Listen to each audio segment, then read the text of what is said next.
Ways that we make money in this business is by selling, effectively selling future foals by our stallions. So if you decide to breed your broodmare to sort of state this season and he produces a foal for you next year, it'll cost you $20,000 per foal.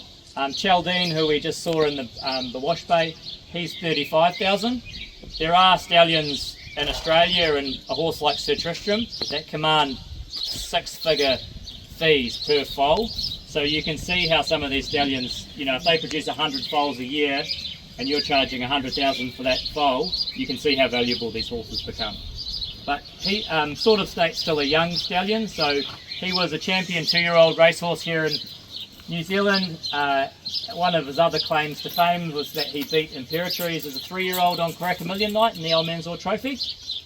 But he's actually an Australian bred horse, and he's probably, if you think it, he was a sprinter and he was an early maturing type. So you imagine he's kind of like a 100-metre sprinter in New Zealand terms. So not overly tall, but stocky. He's a very strong horse. And that filly that we paraded for you in the yearling barn, that's one of his daughters. So typically they pass on their own characteristics to the foals. Obviously the mother has a bit to do with that as well.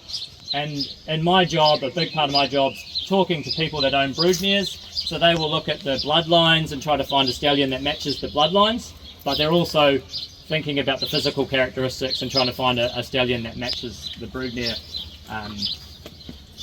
physically as well. As I said, so Percy is actually over from Australia. His parents have got a farm over in Queensland, but we wouldn't let someone on their first day on the job just go and handle the stallions.